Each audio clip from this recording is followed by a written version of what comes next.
to the graphic nature of this program, listener discretion is advised. Hi, this is WWE Hall of Famer Mean Gene Okerlund, and you're listening to Suplex City Limits with Jim and Rando. Great show.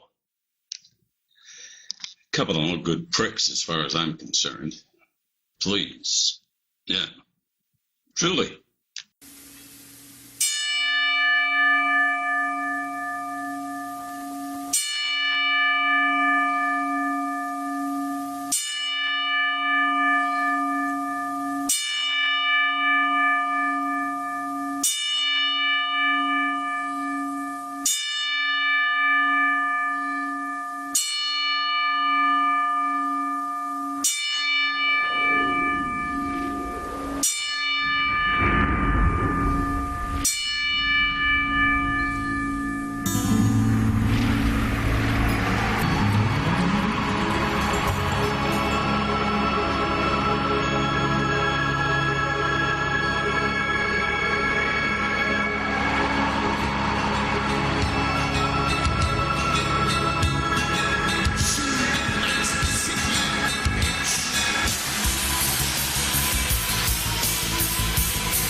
Episode 49 of Suplex City Limits for March 6th, 2016. As always, it's your boy Jim Vicious, along with the axe to my smash. It's demolition time. Randall Commando along with ya. And today we are joined by guest, the hipster heartthrob himself, pro wrestler Casanova Valentine. How are you, sir? The returning, the resurging, the leave your girlfriend's genitals burning, hipster heartthrob Casanova!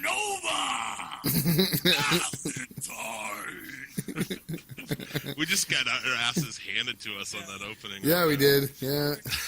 How you guys doing, man? Best open ever. We're doing well, man. Suplex City Limits, available for listening everywhere fine podcasts are found. Follow us on Twitter at Suplex City Limits, on Facebook, Suplex City Limits. And just now we can announce our Pro Wrestling Tees store has launched.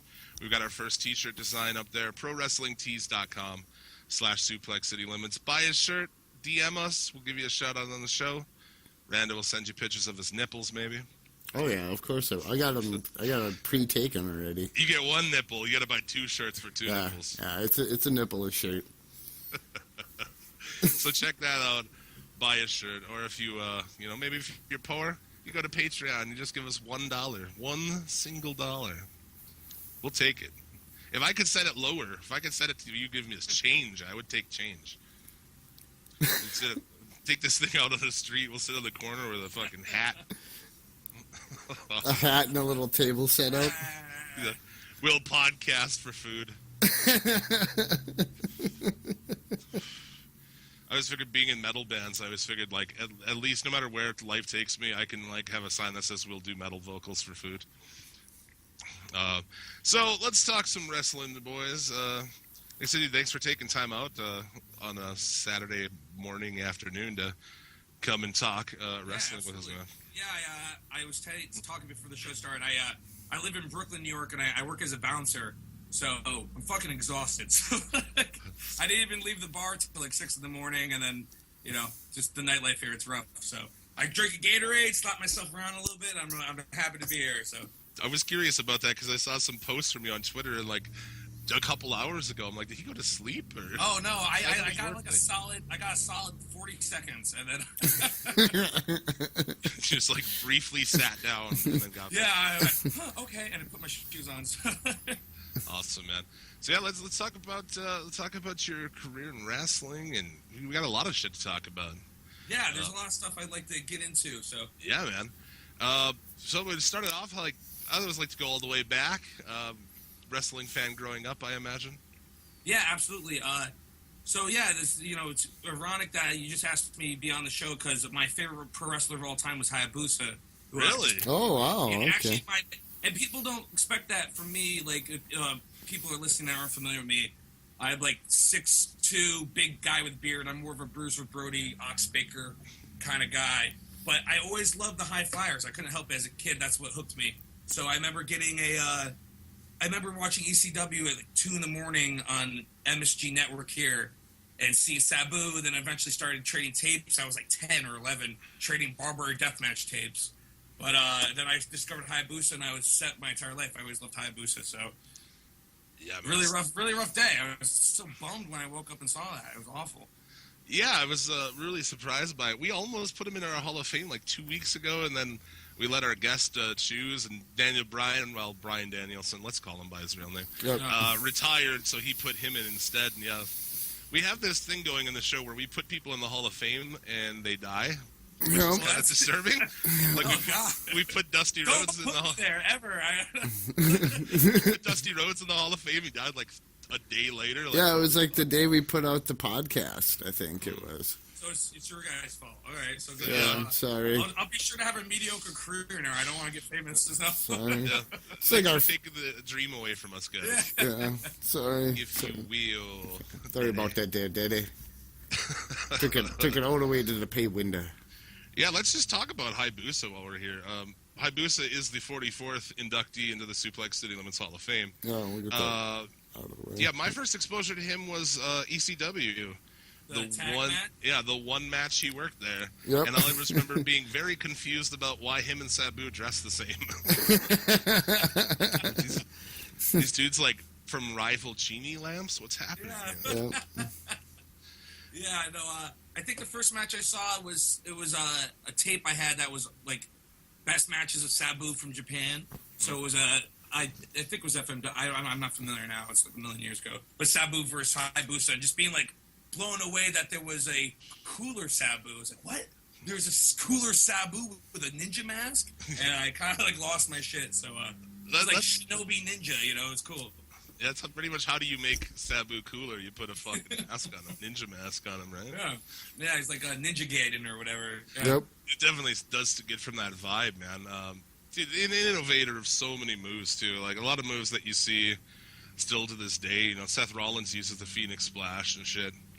Yeah, I remember watching a match versus him versus Mike Awesome when he was the Gladiator, and just being like just blown away. I was a kid and my face was melting like Indiana Jones when they opened the Covenant. I was like, oh, I can't handle how cool this is. So, yeah, he definitely had like a big impact on me.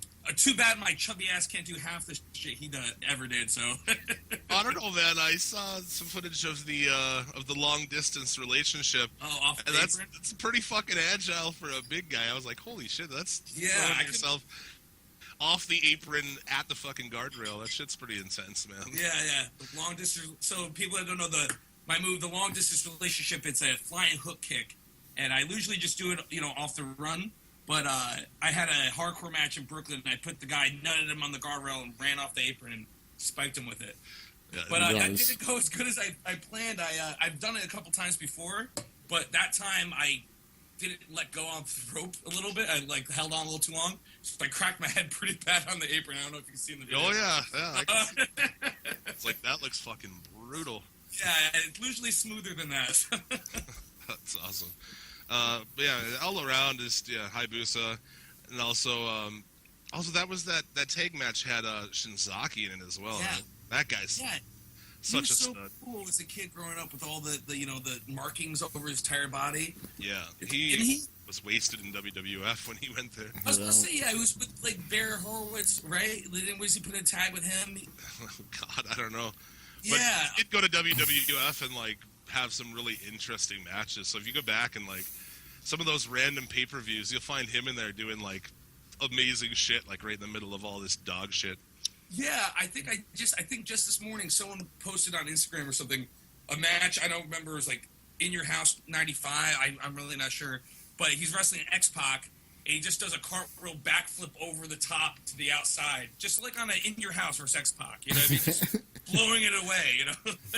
Well, that's there's also in one of those random In Your Houses has like it's all these like really lame fucking 90s era WWF shit, and then out of nowhere you get great Sasuke and Taka Michinoku who had this like amazing 15-minute Japanese style match like right in the middle of it.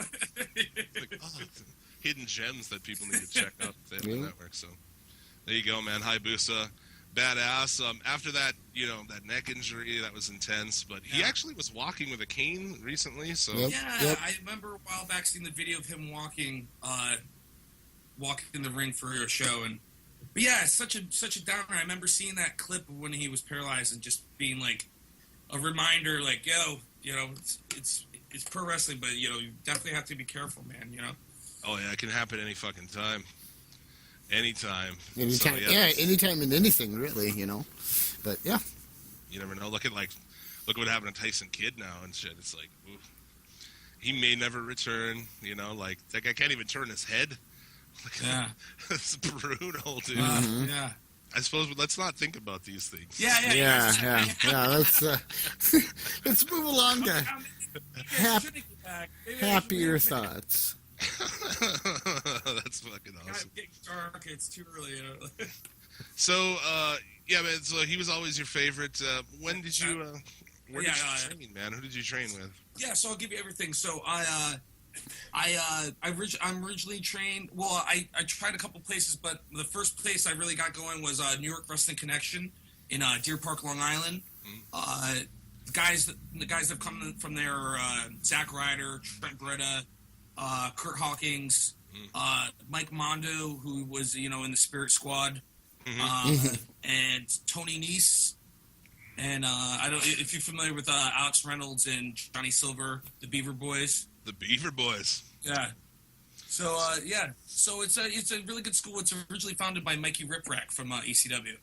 Oh, nice. Oh, okay. So okay. I was trained there, and then from there I worked around, mostly New York. I wrestled Warriors of Wrestling, East Coast Pro Wrestling, Fighting Spirit Wrestling, whole bunch of them. So I'm sure, yeah, being in New York, I'm sure there's endless. There's shows all the time. It's amazing once you get it. Like when I moved, I'm originally from upstate New York. When I moved to Brooklyn, I was like, oh, I want to get into wrestling. And then once I saw, I was like, oh, I could do this literally every day. So there's a lot of promotions here. It's a good spot to be doing it too. Oh, that's awesome. Good stuff, man. What else do you want to talk about here? We got all kinds of shit. Let's talk about the fact that, yeah, you're a bouncer, and I heard you were stabbed in the face. Yeah. And I want to hear about this. I'll give you guys everything. So yeah, I kind of like, I'm at, like, the hipster heartthrob is totally me, man. Like, I do street art in Brooklyn. I bounce at all these shady-ass bars, and that's pretty much, yeah. I really wear a leather jacket, and I really am a scumbag. So, I was bouncing 2 summers ago, and I got in a fist fight, and this kid pulled out a 10-inch kitchen knife and stabbed me all the way through the face. And the only reason it stopped is it hit my back wisdom tooth. So, it's pretty awful. So that was my first break from pro wrestling. I was like, I think I need a break. Oh, man. Wow. So, yeah, I got a little grim. And then, I had to spend 2 weeks in the hospital. But I got to tell you, man, it makes for a good story. And it helps put me over, you know what I mean? Like, I want to knife fight with my bare hands, you know? You can't really... Right, yeah. I mean, if there's anything in any profession in the world that being stabbed in the face would help, it's absolutely pro wrestling. It's like Mick Foley when he lost an ear. That's what he said. He was like, this is perfect. Like, if I did anything else, this would suck. But wrestling, helping to lure, build my street cred, my aura, so. Bouncing is a bitch, man. I was a bouncer for a little while, and I just have the wrong demeanor. Like, I'm just a fucking stoner, so I'm like, excuse me. Hey, it's cool, man. Let's go nuts. Come on, sir, please don't. Yeah. Luckily, I had like a 6'5", 300-pound black guy that I did it with, so it was like I would just lean on him, kind of like the little dog behind the big dog. Oh man, being a bouncer is fucking exhausting. What's funny is I'm not scared of like big groups of scary dudes. What scares me is a group of hot girls. They scare me more than anybody. Oh yeah, dude. Because I could easily just wrap up a dude and drag him out. Girls are just like, "What are you gonna do, bitch? What are you gonna do, bitch?" And you're just like, "I'm not gonna touch you. That's what I'm not gonna do." So, oh yeah. I'm more exhausted by girls that think you can't beat them up because you can't, than guys that can easily beat up. So, being a bouncer is fucking exhausting. For me, it wasn't worth it, man. It's as bad as you think it is. It was like, this doesn't make sense. If I get fucking stabbed or my face caved in, and then I'm like, then what, dude? Is that workman's comp? Did you get workman's compensation for that or what? Oh no. No, see, that's exactly it. That's the stuff I thought about. I was like, if I get the shit kicked out of me, that's probably not covered. Like, I'm out all that shit. So you were just like, you didn't get any kind of. Who paid medical bills? You? It's a long story, but pretty much, so the bar helped me out. I beat the kid up pretty bad, and I won't get more into it than that. But but here's the thing: is if I thought ahead, I wouldn't be doing matches with barbed wire in it. I guess I'm kind of been fucking up. Right? Yeah, you and I actually ran into each other online because I came across some of your art that I thought was fucking awesome. Pro wrestling themed. The zombie was some zombie Hogan, yeah. I gotta gotta tell you, Hogan and Andre face to face. It looked badass. Oh yeah. So I gotta tell you something. I do street art as MC Death Bear. So if anyone's ever in New York and they see that tag, it's also me. And but I got super mad. I drew. I have a picture of zombie Hulk Hogan like ripping his flesh off instead of his shirt. It's awesome. And then that WWE zombie toy of Hogan came out. It's literally the same pose as my drawing, and I made that drawing like years ago. So, and also this Big Show shirt came out where it's like a bear with crossbones underneath, which is very similar to my main logo. And I feel like someone in WWE has my Twitter account and just like sees what I do. Like everything comes out so close. It's crazy. Oh, they are all knowing and all listening, man. Yeah. That's why they're like someone right now is being paid, to probably sit and listen. You feel like. You'll throw ideas out on podcasts, or people come up with things, and it's like you see it right after that. They're definitely out there paying attention. Okay, I'm gonna keep all my good shit to myself. There's this cat. We'll give him a shout out because he's awesome. Jason Solomon from the Solomon Monster Sounds Off podcast, where like they just straight rip off his ideas. Like the guy's not getting paid, but he's fucking, halfway writing raw or something. It's ridiculous. MC Death Bear, you have like a page for that. What I came across. Yeah, I have a Tumblr. I haven't updated that shit in ever, but maybe I should. But yeah, on Twitter and Instagram, it's MC Death Bear, and then on Instagram, Casanova Valentine, and on Twitter, because it was too big, it's HHCV666 for Hipster Hearthrob. Casanova Valentine on Twitter, which I need to clean up my Twitter. I realized I've just been, because I'm currently taking a little time off from wrestling. I realized I've only been using my Twitter when I'm drunk. I'm just like adding porn stars. Like, hey, what's up? I'm like, I need to clean this up. Like, this is depressing if I go back and scroll. Oh, dude, I enjoy some of the things you post. Like, the day after. The day after David Bowie died, I think it was. Oh, yeah. Let me see if I can find that real quick. I laughed for like 5 minutes straight. One of the things that's hard is... Oh, so this is my Facebook status. It's no Piper, no Lemmy, and no David Bowie. Yet here you still remain. A talentless cunt that will add nothing of significance to human existence. Just another ape who learned how to complain on their iPhone. Enjoy your fucking brunch. So, that's a poet, Enjoy your fucking brunch. Awesome. Yeah, so one of the bad things about being a pro wrestler in Brooklyn is I'm like mildly known, you know. Yeah. So girls were like, because my saying is, Casanova Valentine, take drugs, fuck girls, win fights. Yeah. And, so when girls hear that, they're like, oh, they're already schemed out by me, and I'm always like, oh no, it's a gimmick, but it's not a gimmick, you know. But like my reputation precedes me.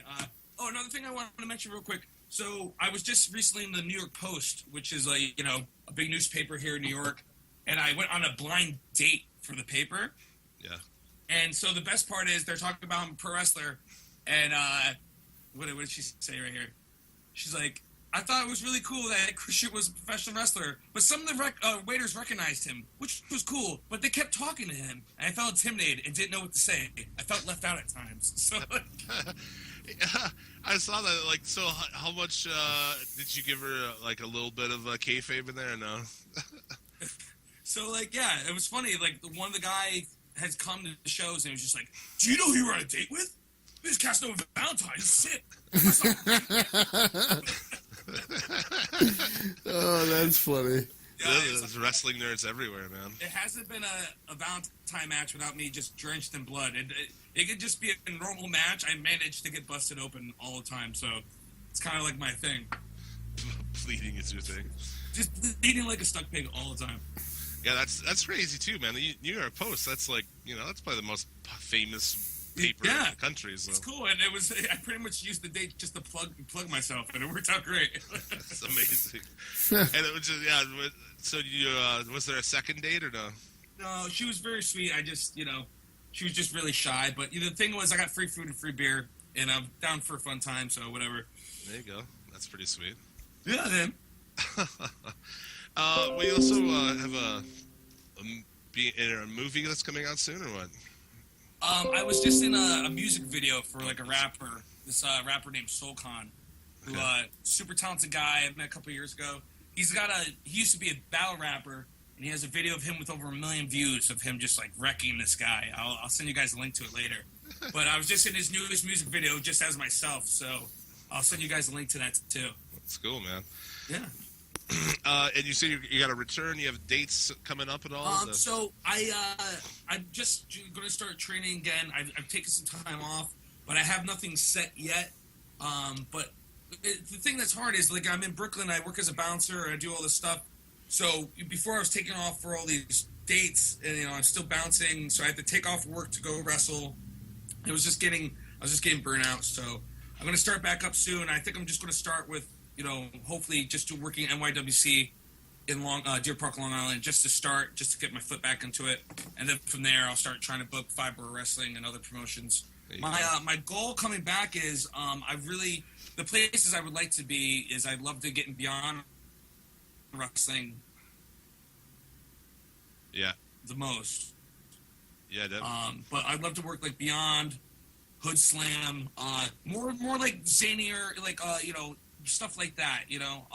There's another one, Sideshow Pro, but that's what I'm really interested in, especially in Brooklyn. Something I eventually would love to do is I'd love to book a show like that myself, like just like a weird, you know, like burlesque / wrestling. You don't necessarily have to just be a wrestling fan to see it. So that's something I'd like to do in the future, you know, like weird midgets and shit, you know. I feel especially in Bushwick that would be so over, you know what I mean? They would just eat that up. If something like Hood Slam existed here, it'd be the most popular thing, and so I can't believe it doesn't exist already. So I'm going to try to corner the market on weird wrestling here. So we'll see what we can do. Yeah, definitely, man. So if you're in the New York area, definitely keep an eye out for that. If you're anywhere, you know, in the surrounding areas, man, go to your local promoter and, you know, give a shout. Tell them you want to see the hipster heartthrob. Just don't bring your girlfriend. Yo, so I just wrestled the show, and some guy I didn't even know had this sign. It said, Casanova Valentine fucked my wife.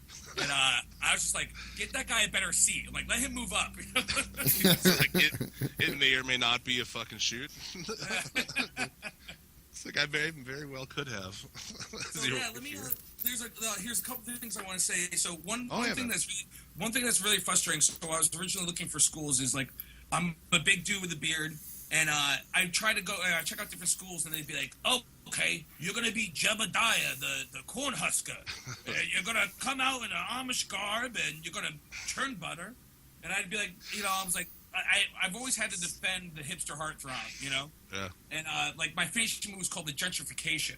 And, you know, especially in Brooklyn, that's a big thing, you know, like, the neighborhoods getting richer people moving in and stuff.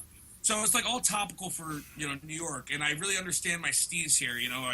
I bounce at these clubs and I do street art, so I kind of know what I'm talking about. But every time I work a show, someone's like, "But you're big. Why are you the heartthrob?" I'm like, "No, I'm supposed to be like sleazy. Like I give your girlfriend bed bugs, you know."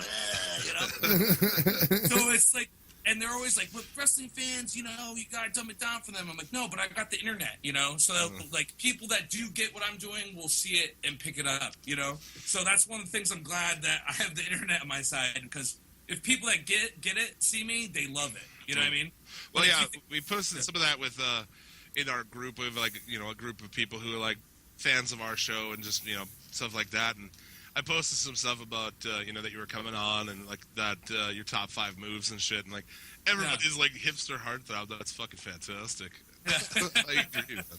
So that's some of my moves. I've got the text message breakup, which is swinging rock bottom. Yeah. I've got the long distance relationship, which is the flying hook kick. And I've got the stage 5 clinger was originally my finishing move. It's a iron claw slam, it's like a choke slam off the head. Yeah. And then my finish move is the gentrification, which is a elevator, except I lay out with it. But yeah, originally I really wanted to do this thing with a promotion where after I gentrify someone, I wanted them to come out the next month, you know, dressed up as a hipster with a flannel shirt. I'm like, he got gentrified. She got gentrified, and I started like building like a hipster army. A hipster army, yeah. It didn't get to come to fruition, but that's something I still want to do really bad. Yeah. I was definitely I was watching a bunch of the stuff this morning, and it's like definitely rocking it out. I fucking love when the heel is done right, done well. It's awesome. Thank you very much. Yeah, and like that's the thing. You know, we're in a weird boat where like, you know, you gotta be a bad guy, you know, but then some people try to be too cool. I try to just be a dick as much as I can, you know what I mean? Like, always. But, like, I'm such a dick that you still enjoy it, you know? Like, it doesn't take from the show, you know? Exactly. Yeah. Good shit, man. I enjoy it, so... Hey, were you impressed that I knew your moves when you came out? I was very, very impressed. You know, like, another thing is, so I was listening before, I was like, he knows all my moves, I'm so flattered. But another thing is I used to have ring girls that would come to the ring with me, and I had these custom masks made with like a pink handprint over their eye. So these kind of weird avant-garde, like Pussy Riot looking things. I did see that. I was curious what the deal was. Yeah, but that's the thing is because I just want to do something weird and different, and everyone's like, but they're not showing how hot they are. I'm like, that's not what it's about. It's kind of like this weird sleazy guy, and I like make them sit on all fours and stand on their back when I cut a promo. You know what I mean? Like. Just like I'm supposed to be a sleazy asshole, you know? So that's awesome. You wanted to, before we take off here, man, you want to talk about some of the other cats that you work with up there? Yeah, there's a couple friends of mine that I wanted to mention just because they're definitely worth mentioning. And every time any of my friends are on podcasts, I always like listen and hope they mention me. And they never fucking do it, but I'm going to give it back, all right? So, there you go. There's a good friend of mine out in Chicago who's taking some time out, but his name's Mikey Wild. You know, if anyone has a chance to see this guy wrestle, he's fantastic. He should definitely be in bigger promotions. Like, it's a shame he hasn't. But, yeah, Mikey Wild, he's fantastic, amazing chain wrestler. Everything he does in the ring is clean. He also hits crazy suicide dives and shit. It's nuts. And does over-the-top hardcore for God knows why, too, because he doesn't need to. He's super good. But yeah, please, if anyone can check on Mikey Wild, and there's a couple guys I want to put over too. The best big man in indie wrestling right now is TJ Marconi. So please look him up. He does like he's like Big Daddy Diesel. He's great. He's really blowing up right now over here. And yeah, TJ Marconi, he's a good friend of mine, and like just any exposure, man, he's awesome. There you go. Yeah, so those are my boys I want to talk about. Yeah, that's awesome, man. You can give a shout out when you're on a podcast. Shit. Yeah, I want to, give it back, There you go. So check those guys out. I'll be doing that after this, so check it out.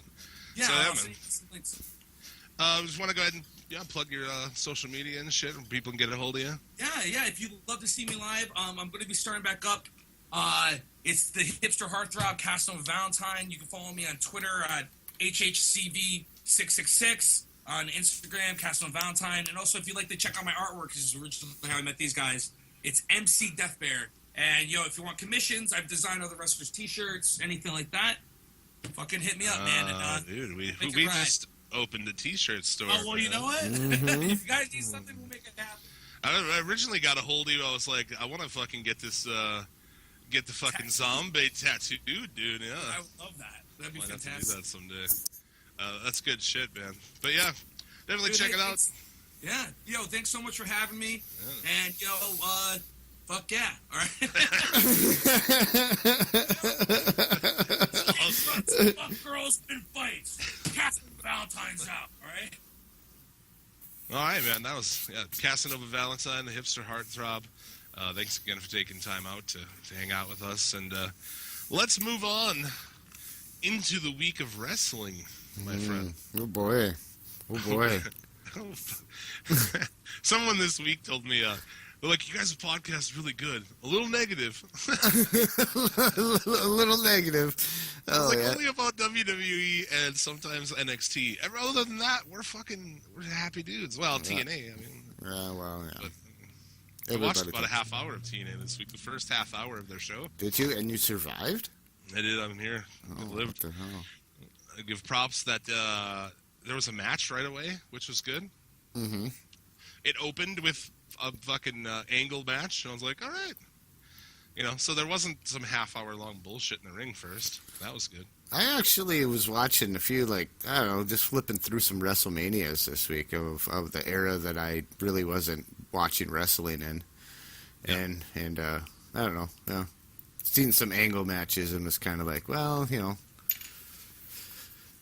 be kind of nice to see him come back to the big stage, I guess. I don't know what they'd do with him, if he'd ever come back or what, but, Yeah, I mean, he's pretty fucking injured these days, I think. Yeah. I mean, I don't know.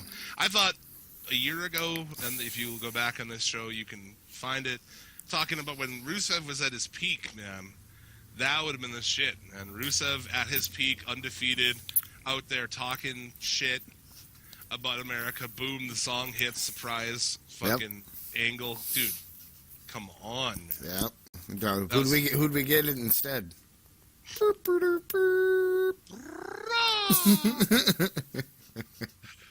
Fuck it, for like 7 matches in a row. It's like 2 months, 8 pay-per-views or some shit.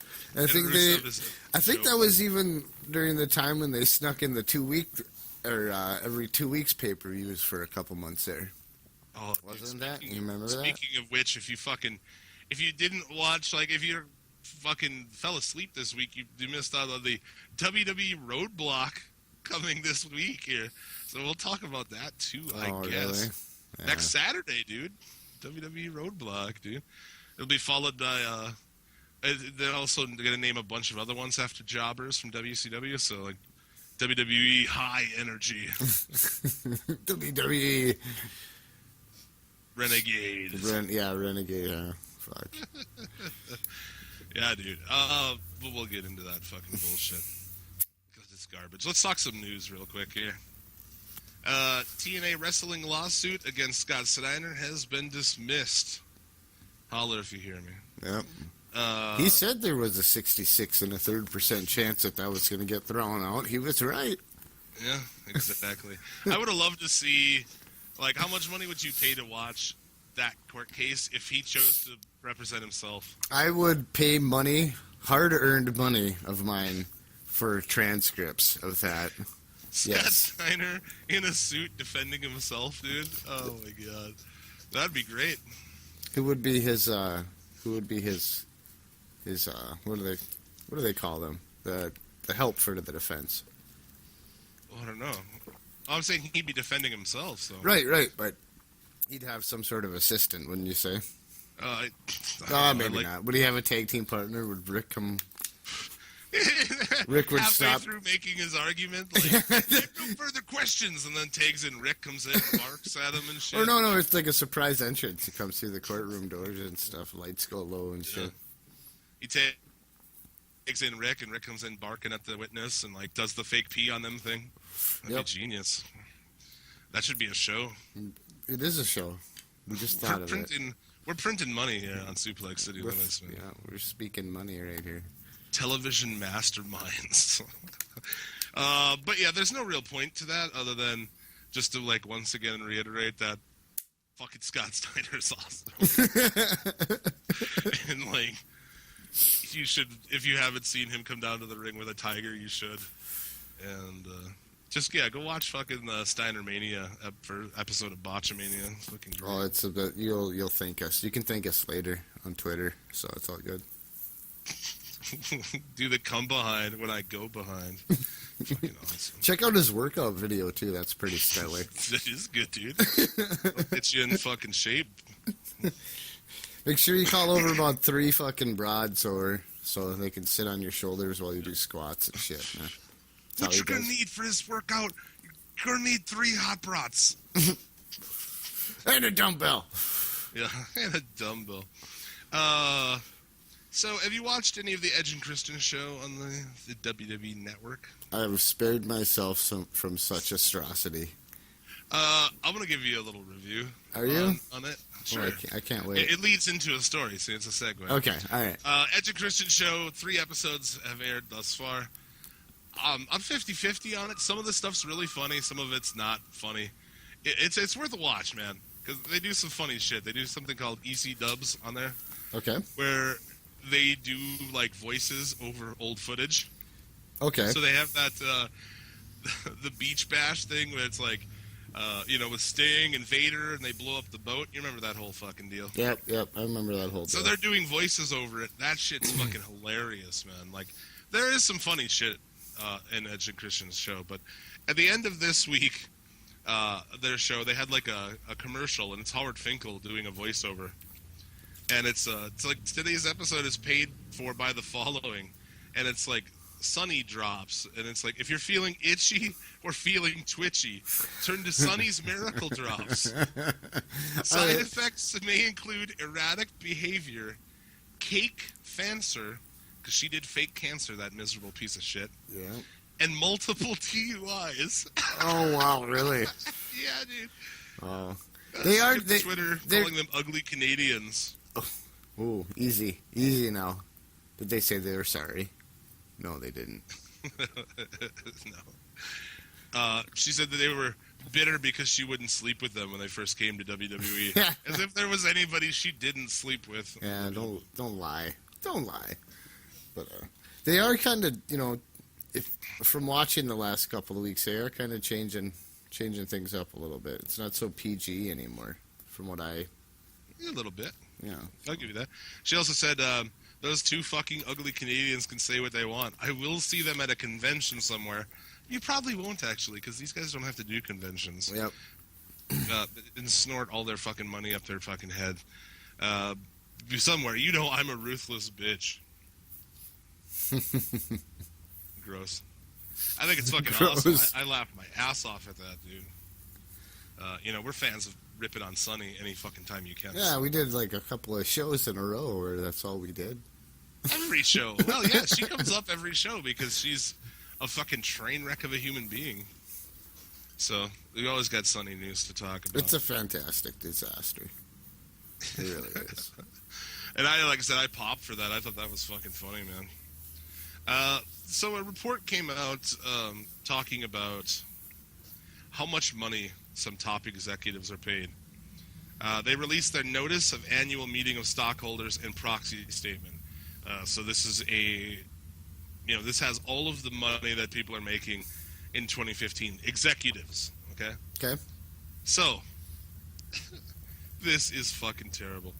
Some of the top ones, Vince McMahon, Chairman and Chief Executive Officer, $3.3 million. Okay. There's some people I don't know. Michelle Wilson, Chief Revenue and Marketing Officer, $4.5 million. As well as George Barrios, Chief Strategy and Financial Officer. Whatever. Okay, those guys don't matter. Let's get into Paul Levesque, Hunter H. His creative and like shit. So $3.1 million. And that's just his executive shit. He also has a performer contract, dude. Really? Okay. What's his performer contract? It doesn't say. Oh. But yeah, $3.1 million for the other bullshit. And then it's also Steph also makes like $3 million. So there's that. Real fun. So between those two, they're probably fucking taking $10 million a month or $10 million a year, excuse me, out of that company. Isn't that unbelievable? This is the best one, dude. The highest paid person on the list. Go ahead and take a guess who it is. One of our favorites. Really? Kevin fucking Dunn. Oh, God. Executive producer and chief global television production. $4.7 million in 2015. To a guy who isn't worth a fucking cent. Who is literally like one of the worst television producers of all time. Yeah? Somebody posted a thing of the main event from Raw. Had like 150 camera changes. Oh, my God. It's such an nauseating show to watch. Yeah, I was just gonna say it does, like with the zooms and shit. It can give you motion sickness. Yeah, it's uncomfortable to watch, dude. I don't like to watch it because like when some of that Triple H is smashing whoever's his head, he's smashing into the table any given week. It's like the camera, the movement. It's just terrible, dude. Just don't do it. I can't stand it. Like I said, I paid $5 more a month to just get like every match on the hard cam. Mm-hmm. Jesus Christ. But yeah, $4.7 million as a favor to his dad from Vince Sr.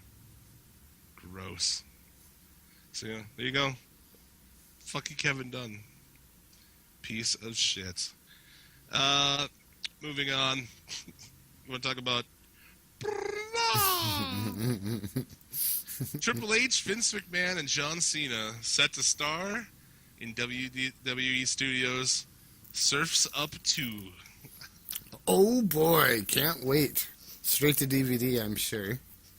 Oh, you know it, yeah. So they must have purchased Surf's Up. I don't recall seeing the first one. Some kids movie, I guess. Right. Yeah. I would have heard of it. I don't remember hearing of the first one. Oh, they're so creative too, man. Like at least they were creative and they named it Surf's Up 2 Wave Mania. Oh. Hold on there. Wow, don't let all your good ideas go at once. Holy shit. Call it Wave Mania.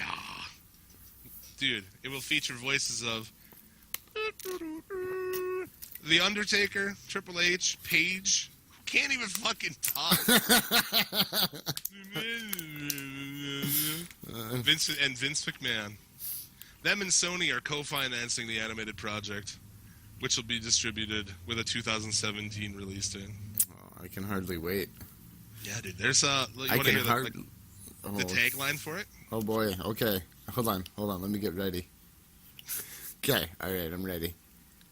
Cody Maverick, hungry for a new challenge, convinces an infamous big wave riding crew known as the Hang Five, voiced by John Cena, Undertaker, Triple H, Paige, and Vince McMahon, to let him join them on their journey to a mysterious surf spot known as the Trenches, where legend has it they'll find the biggest waves in the world. Cody soon discovers that the life he left behind might be more heroic than any death-defying wave has to offer. Wow. That's really good the way you read it, though. You like that? Yeah, it was really good. You can do voiceovers for movies and commercials. There you go. Hit us up at Suplex City Limit. Sunday. Oh, dude, I got a good monster truck one. Yeah? Yeah, I don't know. Probably could. This Sunday, the monsters are unleashed upon the Speedway. Thrills, crashes, and spills. Live. All right. That was good, though. Free balloon animals for the kids. So the Hang Five is a surfing crew. And Vince McMahon is one of them? Of course he is, man. Yeah, of course he is. What the fuck is happening, man? I don't know what's going on. It's like, I don't know.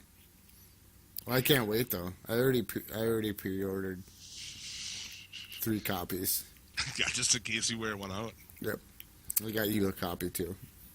Yeah. Yeah. Great, dude. for my anniversary gift or what? Yeah. Get your pre-order number, digital download. That's nice. Oh, dude, that may be something too. I might need to.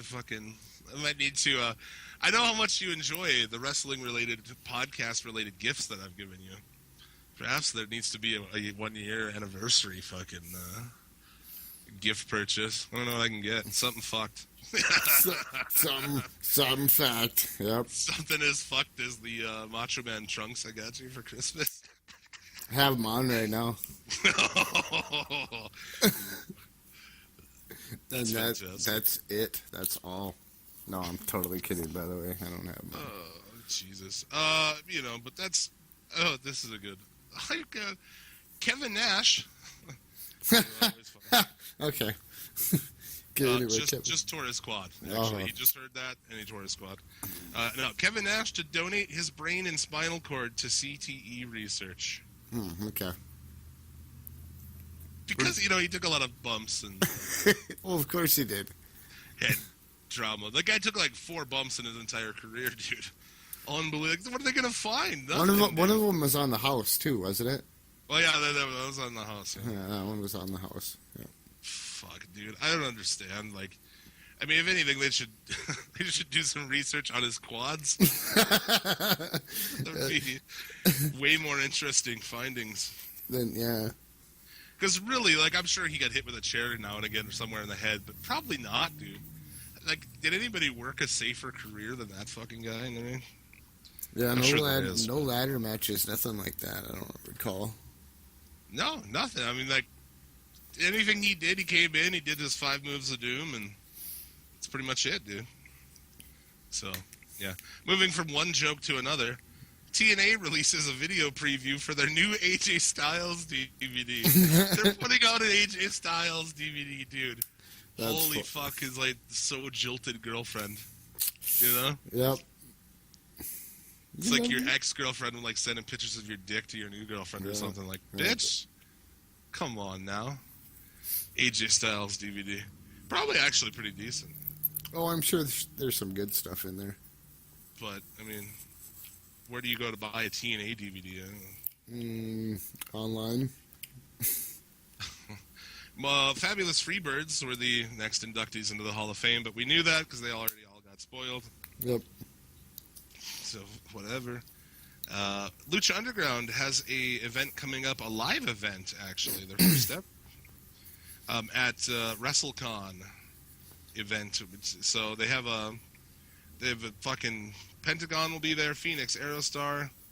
I don't know if I want to say this other guy. Maybe he debuts later in here, so maybe we won't say him. Okay. But yeah, Jeff Jarrett, Joey Ryan. It's Team Joey Ryan versus Team Jeff Jarrett. You're going to love this. In a 10-man tag. Oh, boy. Yeah. Elimination tag or just a single fall tag? Well, I'm sure it's a single fall. That's gay as fuck. But yeah, there's going to be a bunch of matches there. It's not necessarily a Lucha event, but there are some of their guys there. Phoenix, Aerostar, Jack Evans, like I said, Drago. You also can see Matt Hardy versus Lance Storm. So, yeah. Pretty excited about that. Do you want a Total Divas recap? Do I have to? I watched Total Divas this week. Do I have to? No. Most of the episode revolves around Tyson Kidd being mad that Natalya hasn't taken his last name. Brian Danielson go on a date? No? Just nothing. You're just like, no. No, not having none to that. Charlotte suffered an injury yesterday at a house show. Hopefully possibly a broken nose. Oh, yes. That's what I was just going to say before you finished that. Was hopefully it was to her face.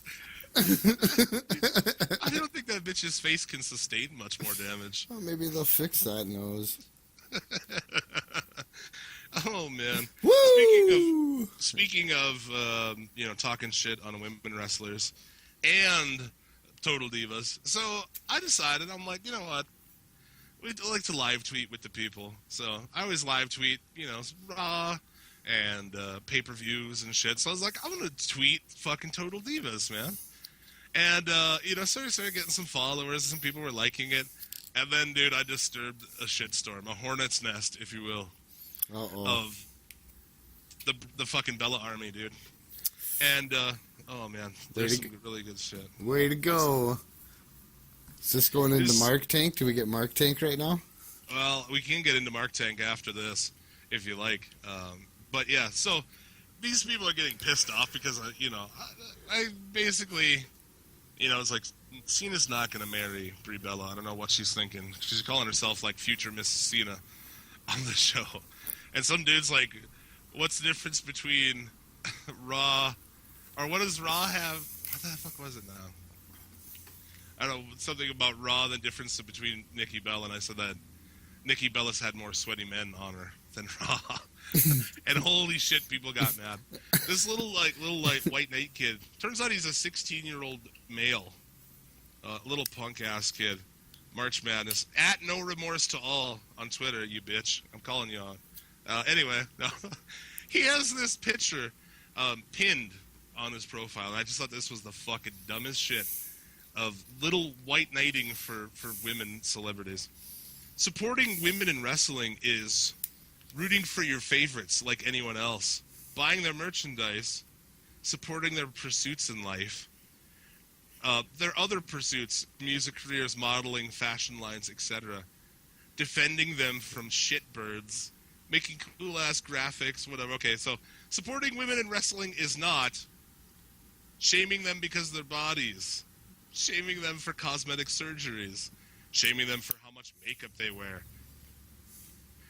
shaming them how they dress, who they date, how many people they've been with, and also you're not supposed to call them sluts, whores, skanks, or any other sexist slur.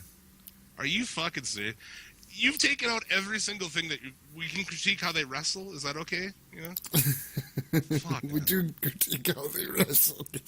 Well, I know we do, but I'm saying, like, you're not supposed to call into question somebody having cosmetic surgery or somebody, like, the fact that they're a fucking ring rat, Nikki Bella. Fuck. I just thought that just pissed me off. But shout out to a lot of dudes on our Twitter, Lucha John for one of them.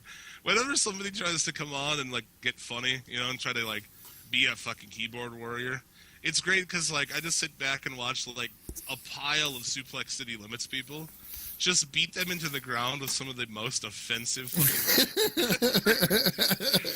like, people who listen to this show are offensive bastards and say, like, just unbelievable shit to these people. And we love each and every one of them. We do, yeah, dude. Shout out to you, man.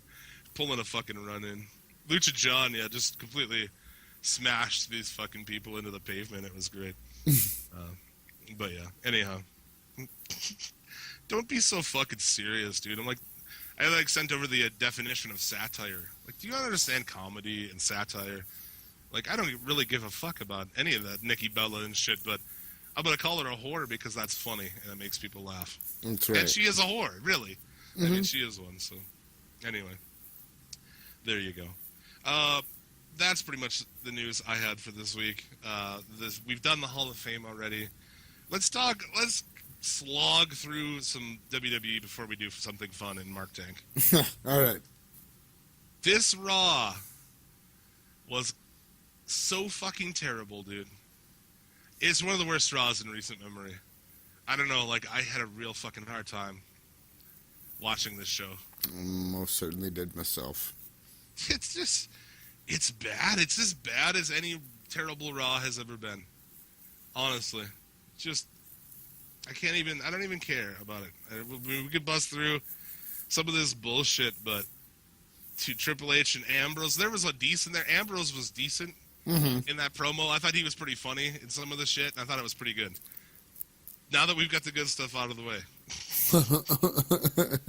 Sasha Banks and Becky Lynch. You see this match? I do. No, I did not. No. I must have been doing something else. Or you were sitting there and just zoned out thinking about how shitty it is. They do a double pin finish. Okay, first off, they just did this in NXT like 2 weeks ago. Yeah. But anyway, they do like Sasha goes into it's like a sunset flip off the top, and she just lays down into the double pin. She's not attacked. She's not anything. It's the most awkward, terrible finish I've ever seen. Well, maybe okay, that's going a little far, but it's fucking. She just lays down. She took no damage or anything. They're both just like out cold dead. 1, 2, 3.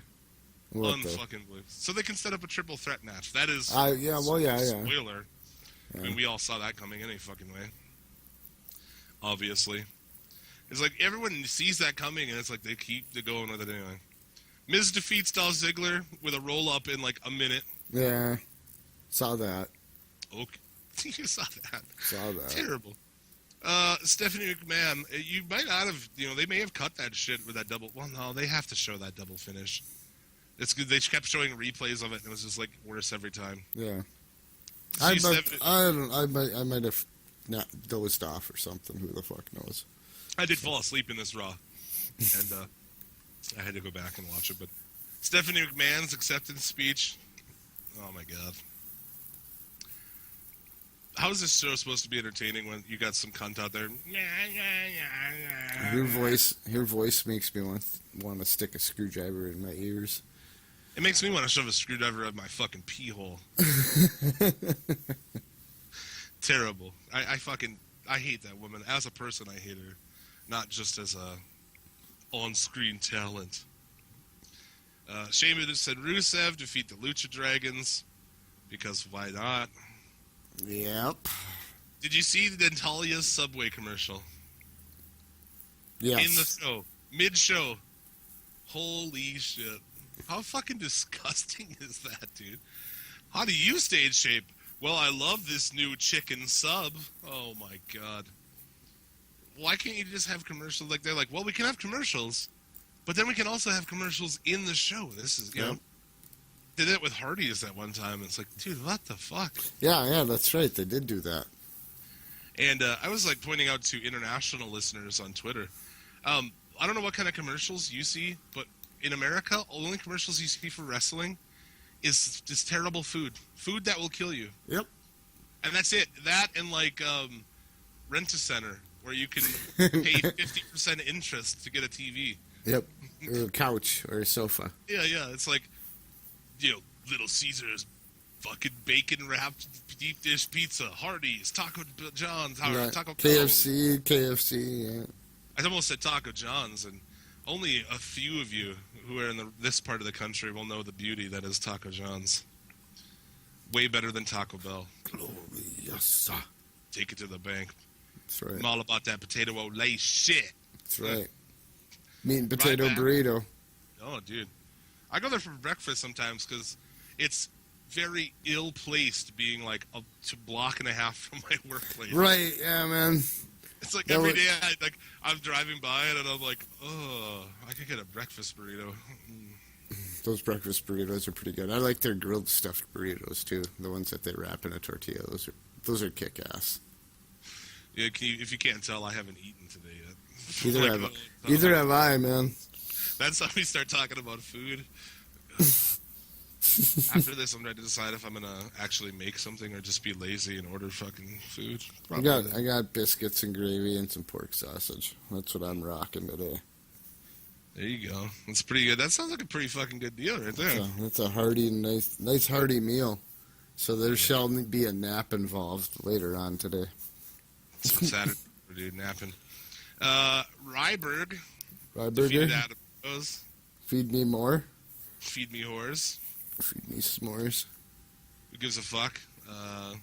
Feed me no more. I don't want any more. No more seconds on the Ryberg. He's heel now, dude. Surprise, surprise. He was heel when he came in, wasn't he? He'd make a better heel. Anyway. Well, yeah, everyone hates him already. Yeah.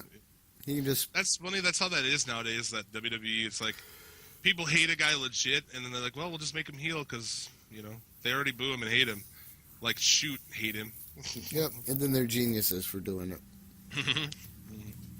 Chris Jericho and AJ Styles defeat the New Day. So next week on Raw, it'll be a tag team championship match. This is all fucking setting up. Jericho or Styles, one of the two are turning heel. Seems like Jericho, but I bet they try to go curveball and do AJ Styles, which is stupid. You bring this guy in, and he's like one of the few people who's actually over on your roster. And like, oh, we'll turn him heel. Good plan. Yep. Good luck with that. You'd be way better off turning fucking Jericho heel, because his pops are meh as it is. The Vince McMahon and Undertaker part, dude, huh?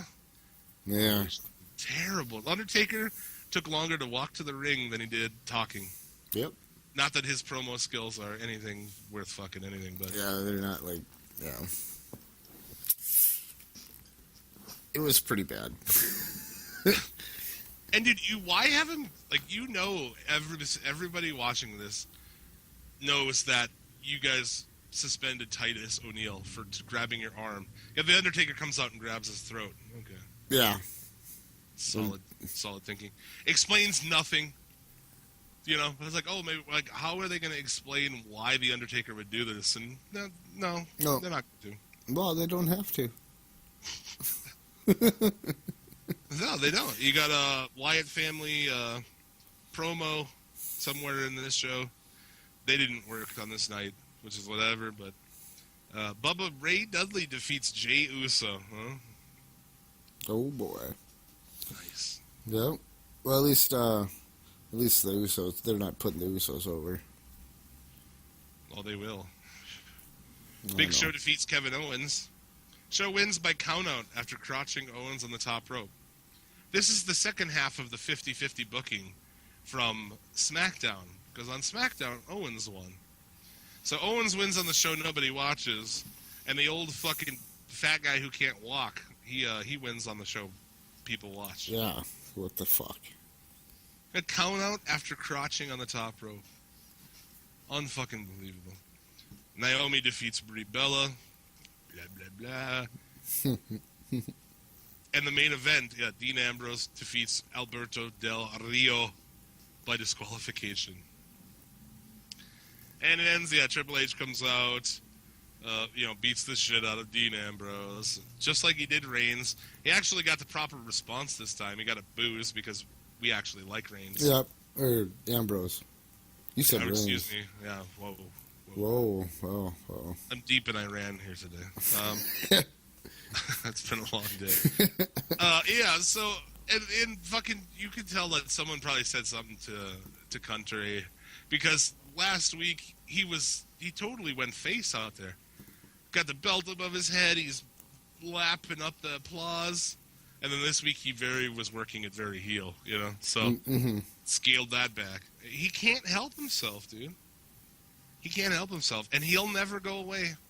Oh. He's never going to go away. That's the thing about WWE. Everyone was like, the marks are all like, oh, Shane McMahon's going to turn the show. We're like, you're going to see Stephanie McMahon. You're going to see fucking Hunter forever. Forever. Ever. Hunter will be the next 70-year-old guy who doesn't have a fucking clue out there. Because I'm not so convinced that everyone thinks he's the savior. Oh, NXT. And NXT's been shit lately, dude. Other than the takeovers, which are pretty good, the actual weekly show is a waste of time, I feel like, honestly. Yeah, it is. It's not good. I don't look forward to it. Sucks. Anyway. That was fucking, that was raw. Terrible. 2, Tammy Sitch DUIs out of 10.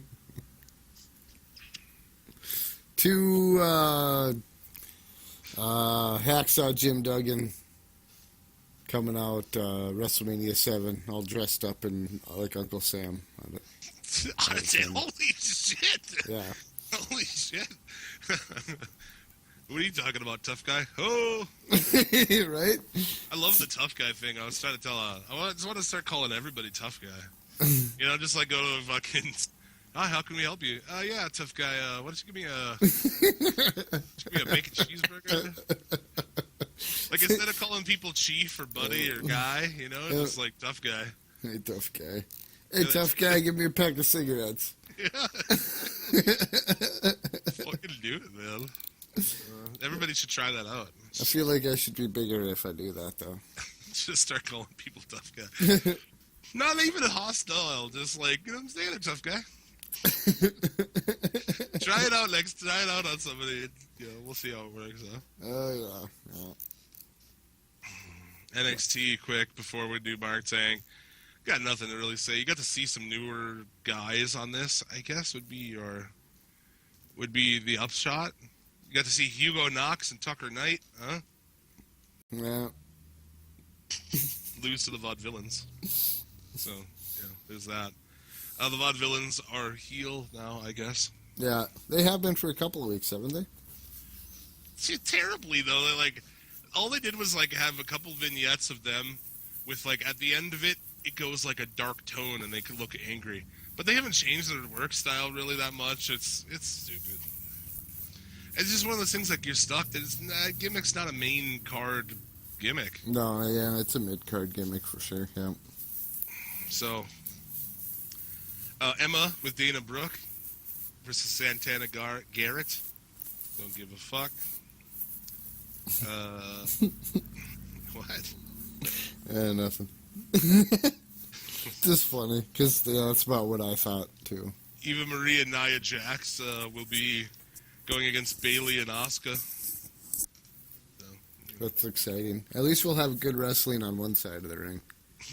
That's true. The Drifter, Elias Sampson, versus Steve Cutler. He, dude, seriously, played air guitar in the middle of the ring. Do you see that? Yep, that's awesome. Garbage. I've heard from people that if you see him on the house shows, he actually comes out and plays that song for 5 minutes. Oh, does he? Yeah, he sings it. So, you know. Entertainment. The push this guy is getting is unbelievable. It's so unwarranted, man. Like, and people are like, oh, he's actually a decent worker. And, like, you know what? His gimmick is so shit. I've been blinded to anything. Like, when I think of him, I think of his shit gimmick. I don't think of a single thing the guy's done in the ring. You know? I remember seeing him do a fucking Macho Man rip-off, elbow off the top. Other than that, name a move that guy does. What's his finisher? I don't know. Moving on. The main event, Finn Balor, as I like to call him, Das Balorkin. Yeah. Versus Neville, because I don't know why. Why is Neville back? Yeah, why is Neville back down there? He's probably happy to be back. Yeah. God damn it. As we say every week, the usage of that guy has been abysmal. Yeah, and fuck them for An taking an amazing high-flying guy and just making him shit. An atrocity. Good match. You know, nothing great. Not as good as you'd think. I'm so over the Balor as champ thing. Mm-hmm. I don't have any... Honestly, I don't even have any real excitement for that guy coming to the main card. In the ring, he's good, but other than that, he's just... he's not much to me. I don't know. It's just... His title run's been very boring. He's got no charisma. That's the problem. Yeah. And lately, I don't think he's been having amazing matches. So if you take the great matches out of it, I don't know what's left. Not much. A dude dressed up like the Predator dry humping the entrance ramp is what's left. I don't know. And you know how many times we've seen that before? A couple of times. Any special event you're going to see here in Dallas. No, I'm talking with other guys. Oh. Fucking. Yeah. Some NXT. sort of gimmick humping the ramp. Humping something. Yeah. NXT, dude. I'd give it three eventual Elias Sampson guitar breaks. I'm going to give it, fuck. I don't know. Two, Alex Trebek being guest ring announcer. Wow. I don't know. Some weird shit. Yeah, well, I told you I was popping through a bunch of old WrestleManias and shit, so. All right. It's fresh. It's fresh. Let's call out some fucking marks. It's time Let's for Mark do Tank. it. Let's do it, brother. You can send us Mark Tank comments on Twitter at Suplex City Limit, hashtag Mark Tank. We did get a good one this week sent in. Lucha John sent this one in. It's about John Cena. Awesome. All right, let's see here. That makes it smaller. All right. Lerny Omega Lawrence says, as well, John Cena is a preeminent wrestler, but sometimes he loves the Stellar Order and nocturnal sky scenes. What? That was so sideways, you don't even know how to react. It's like, wait, no, what? Huh? Talking about, like, partying or something? Is that what, Yeah, I'm just into the nocturnal sky scenes, bro. Yeah. I'm, okay. Right. I don't know. Huh. I Okay. have no fucking clue. Oh, man. So, yeah, that was sent in. That was a good one. It's like, I still don't understand. Sounds like a bad translation. Well, yeah, that's part of Mark Tank. Yeah, on this, if you're new to this show or segment, I read them as they type them, so I will not fix them. Sometimes the terrible English is like the best part about it. Sometimes really bad typos are part of it. And I was thinking too, what I'm going to do is I'll take all of these that I read on the air, and I'll post them on our Twitter so that people can see that they're fucking real. But Thando Tebow Shatsello, how about that name? Says, sounds like an African rapper. Says, like actual Africa. Anyway, Sting will help Shane win, and then at Extreme Rules, Sting will take on The Undertaker in a no-holes bar matches. No holes bar? Yeah, Okay. no-holes bar matches. Yeah. I like the idea of a no-holes bar. So, how would we execute this no holes bar match? I mean, like no holes barred. You know, you'd probably win by penetrating one of their holes. I mean, with a bar? or I guess it's just a standard match, but you can put stuff in any of their holes. I guess that's what it is. Yeah. So you can like sodomize him or any of that shit because no holes are barred. But this is like a no holes bar match, so it's like in a bar, I guess. Do they have holes in bars where he's from? Maybe. I don't know. This one here, we talk about how old the Undertaker is, but this one thinks he's a little even older. Lovely Sugam says Undertaker will win the match. I should point out before I get into this, all of the Mark Tank, we usually like to pick a theme. This week is the Shane McMahon versus Undertaker match. So anyway, Undertaker will win the match. He has already won the Beast Brock Lesnar for 22 times. So he beat Brock Lesnar 22 times. He did. Yeah, that's right. It is a fact. If you don't believe it, go on the network and look. The Dead Man Us, the real phenom, and he will easily win Shane McMahon. He is the real hero of WWE Universe because he has the experience of 40 years in WWE. Wow. Yeah, I was giving him a little bit more credit there. So he started wrestling when he was like fucking 10. Right? And this guy closes off his message with, in case you're wondering what fan base this guy's from, the winner will be The Undertaker. Believe that. Oh, man. Oh, man. Oh, man. Come on, man. Vice Captain Coco says, Shane versus Taker. It's pathetic match. We wants to see Sting versus Undertaker inside the cell. Dude, you wouldn't believe how many fucking Sting comments there are in here. Oh, wow, that was one of the dream matches that never happened. Well, it didn't happen, so fuck it. I mean, like, there was if you're like an old man, there was probably some chick you wanted to bang when you were young. You don't find her now and fuck her. You think, God damn, it would have been good to fuck her when she was hot, you know? Mm-hmm. Dude, Sting, do you watch these matches? Have you seen the matches this guy's been in? And especially The Undertaker. Sting versus The Undertaker, Bell to Bell would be one of the biggest pieces of shit that they've It would put be on. right now. Yep, right now. Maybe like 15 years ago it wouldn't have been so bad. But right now, shit, garbage. Yeah, Why? I mean, Why even bother? dude, you would be surprised. Like I said, there are so many people who actually want that shit. Dude, great. Taeyong, Machilas, Carl, Louis. You think you don't try to take all names, dude? You have 4 names, bro. You get 2. That's it. Unless you're Mexican, you get 6. It says, liar. Your company is a liar. The match is already decided before it will fuckingly showed up.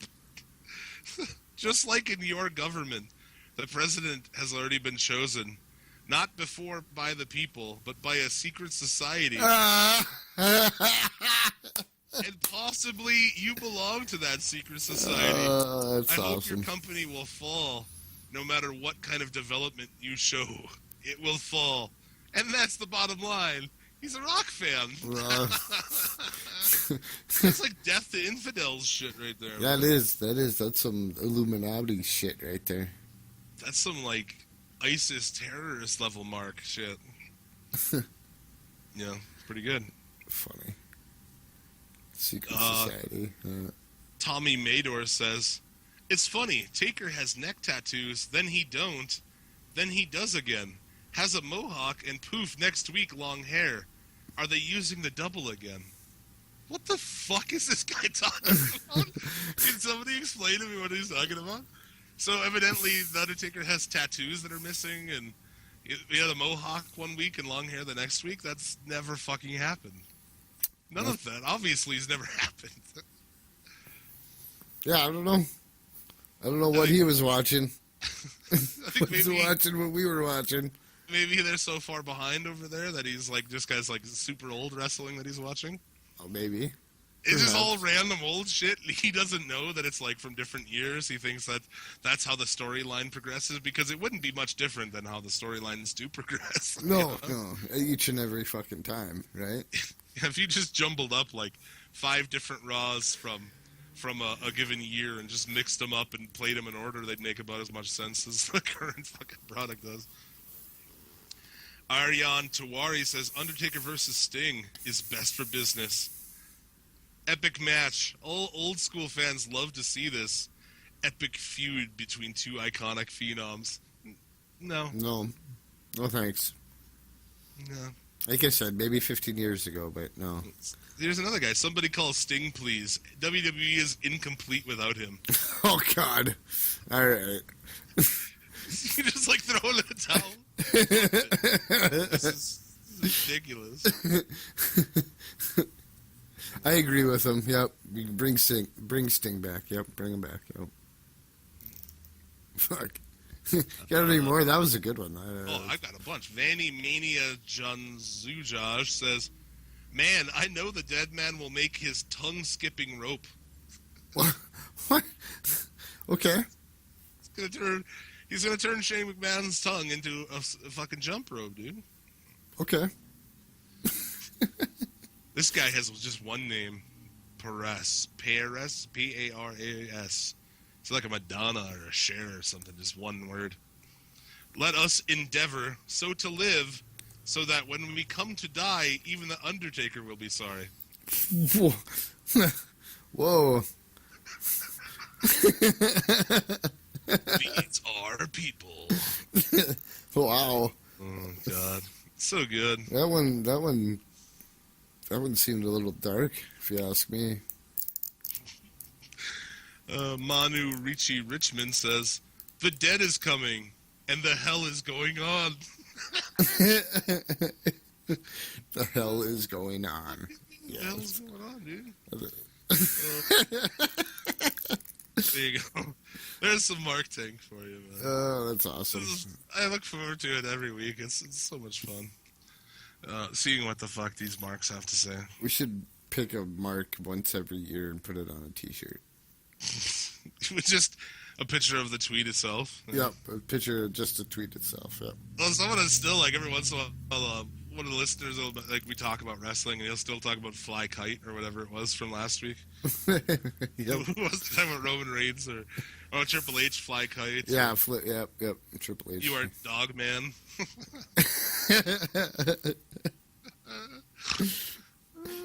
I like the nocturnal fucking whatever, what have you. Nocturnal skyline, skylight. Thing. But yeah, I mean, I don't know when the event next week is on Saturday. I'm going to break the fourth wall for you guys. We usually record on Saturday, and then we post on Sunday. So I don't know how that's going to work. So there's nothing really to talk about with it. Thus far, there's 3 matches set for this. And that's the Revival, as they're known now, which is Dash and Dawson, versus Enzo Amore and Big Cass for the NXT Tag Championship. That's on this card, which is weird. That is kind of weird, okay. Because they've already announced that Dash and Dawson will be going against Jordan and Gable at TakeOver Dallas, so I don't know what the point is. Brock Lesnar versus Bray Wyatt. Okay. So, yeah, that's something. And Triple H versus Dean Ambrose.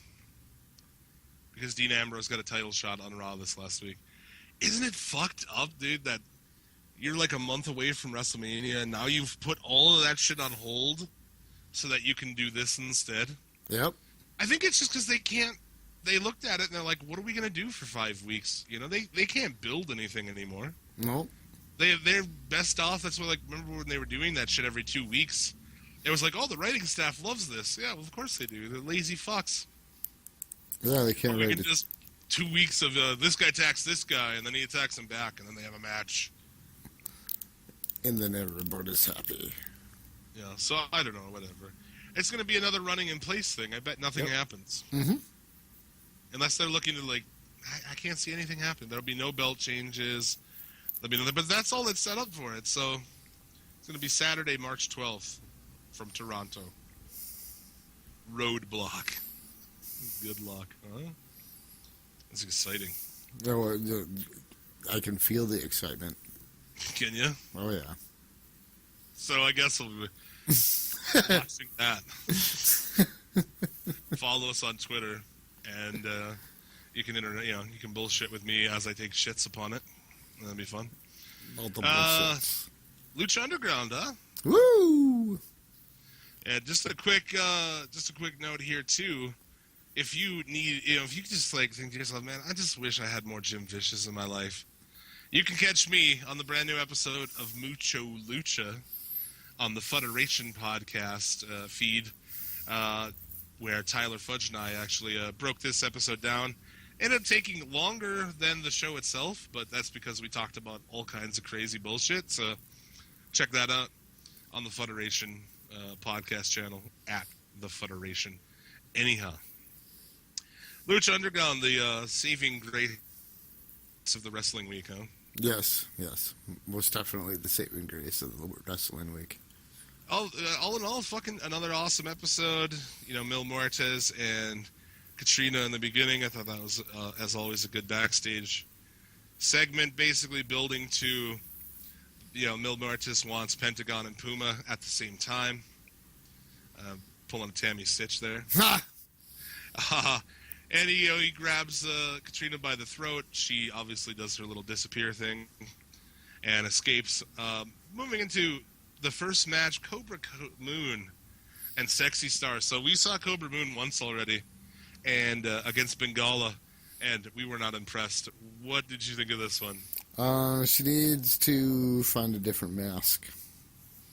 Yeah, she's still not very good. No, she's not very good, and she needs to find a mask that fits. Put a fucking mask that fits on already. Is it too big or what?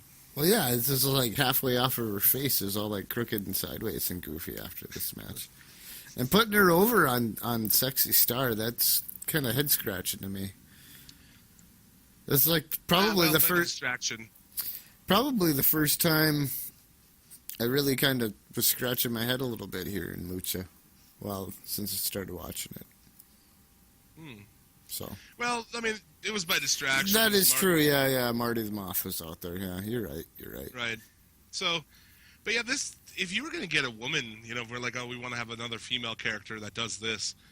Dude, I feel like you could have done way better than whoever's doing this. Mm-hmm. She's not good. No, Even in not this very match, good. it was like just slow. It was just not good. So I feel like it was probably one of the first women's match, straight up women's matches, though. Yeah, I think you're right. I feel like maybe last year there was a match between like Evilise and Sexy Star or something. I don't know. I want to say there was too, but I'm not. But sure about regardless, that. you know, I'd prefer it if you're gonna do it. I like it that way. You know, more. And this was actually the first Sexy Star appearance of the season. Yep. Starting to get worried that we're not gonna get Pimpinella, dude. Are you worried? I want the Pimpinella Joey Ryan fucking dream match. That's a dream match to me, dude. Imagine the spots in that. Oh, that'd be awesome. That'd be funny. You get another vignette for Famous B. 423 Get Fame. Like I said last week, I actually called it. You get a message from him. Pretty awesome. That is awesome. Dude, these little touches in this show make it so great. Where the commercials for Famous B is on, and then boom, it's the TV's being turned off, and you're into the Rey Mysterio and Dragon Azteca Jr. scene. That was pretty dope. Yep. I was like, ooh, that's clever. That's good producing. Yeah, definitely. And so they continue training. I'm excited to see. At this point, they build up Dragon Azteca Jr. I'm excited to see this guy in the ring. So Right? Yeah, I'm pretty excited as well. Coming into this, go ahead. I'm excited every Wednesday. For sure, dude. And you know, this card had a lot of great matches. The two main events were, you know, we knew coming into it, which proved to be awesome. Pentagon and Prince Puma. Fantastic. Pentagon is the most over guy in that company by far. I think he is. Yeah. It's interesting too, because you get the biggest heel is the most over, and you know, Puma's supposed to be the main face, and yeah, he's not as over, dude. And it's one of those things where Pentagon is just too cool, like you know, the fucking zero fear shit, and like it's so good. This match was fucking awesome, I thought. Oh yeah, dude. Yeah, it was a great match. So many good spots in it. Like Puma nails him with 3 Northern Lights suplexes and shit, like attempted 450 splashes, all kinds of shit, man. Really fucking good. And the double flatliner to Puma. Yep. And Pentagon from Mil Muertes looked pretty awesome. He comes out, dude, he just had his arm broken. He comes out, no-sells it, spearing people, smashing everybody. Yeah, he takes both of them out, raises the Lucha Underground Championship in the air. Pretty badass. Muertes is a fucking beast of a human being. Yes, he is. He's a very large, mean-looking human. Yes. And they've booked that shit really properly too, with like him as like a super powerful. Now that he's dead, especially. Yep. But yeah, he lays them out. He Pearl Harbors them and then lays them out. Pentagon Jr. wins via DQ, I guess. So that sets up. Yeah, that sets that up to continue. First major run-in. Because they don't really do all of that. They don't do run-ins until like after the match or something. Because that was during match, wasn't it? Yeah, that's why it was DQ. So. And yeah, coming into that, Muertes said he wants both of them. So I imagine we're going to see some kind of a 3-way between the 3. That could be awesome. Mm-hmm. The King Cuerno promo was amazing, dude. Yeah, it was. Cuerno's just like having a nap. You know, he's got his fucking hat over his face in a room full of dead animals. Oh, dude.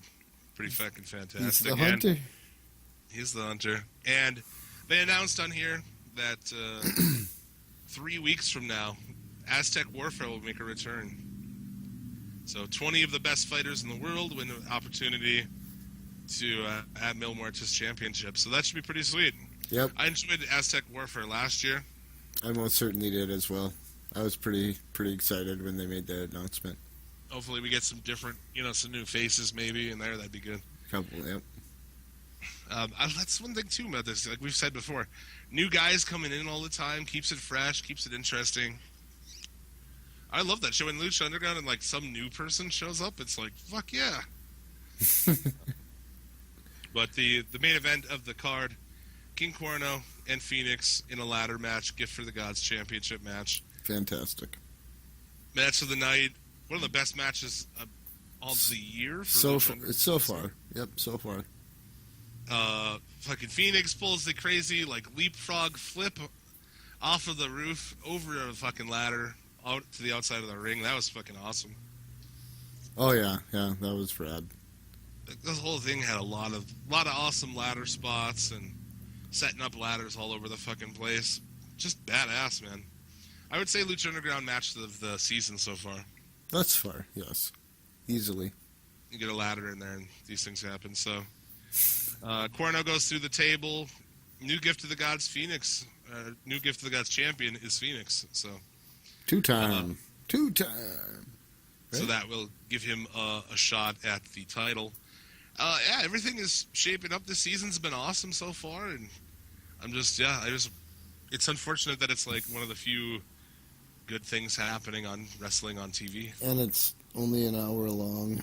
It is. It ends every week, and I'm just like, oh, but it starts right again. It's back to back on El Rey, so you got to watch it again right away. Do you do that? Yeah. Really? Yeah, I'd rather watch 2 hours of fucking lucha back to back than 3 hours of all fucking different shit on Raw.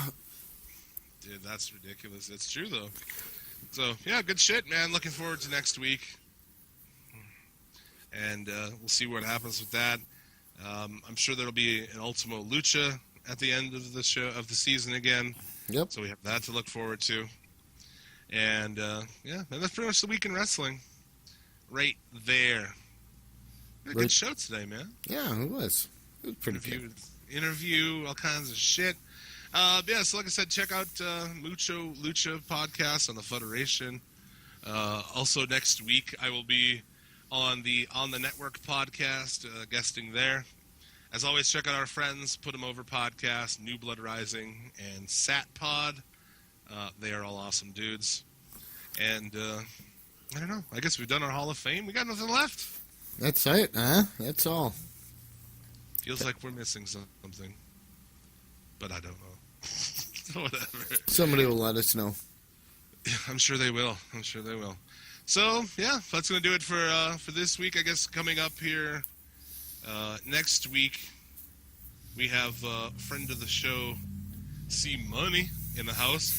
I guess we haven't announced on the show, dude, episode 51, March 20th, rapper Mega Ran will be on the show. He's got a new EP of wrestling-inspired fucking songs called Monday Night Ran that's coming out.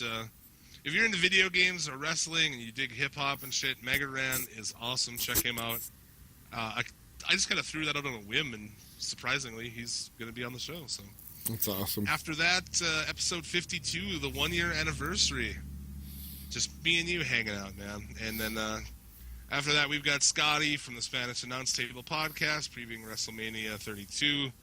Rapper Teak Hall is coming by, so all kinds of shit. Like I said, ProWrestlingTees.com/Suplex City Limits. Get yourself a badass Suplex City Limits t-shirt. Get 2 of them. While helping the show out. And yeah, if you send us a message on Twitter or, even on Facebook, that you ordered a shirt, we'll confirm it, give you a shout out, hook you up. And yeah, we sold some shirts already. Shout out. The very first t-shirt was sold to Mr. Tyler Fudge of the Federation Podcast. Thank you very much, sir. And yeah, Good work, sir. Size is up to 5XL, shipping worldwide. Can't beat that shit. So that's going to do it for this week. As always, may you get all of the dick and or pussy that you desire in a no-holes-barred match. And remember, the winner is you.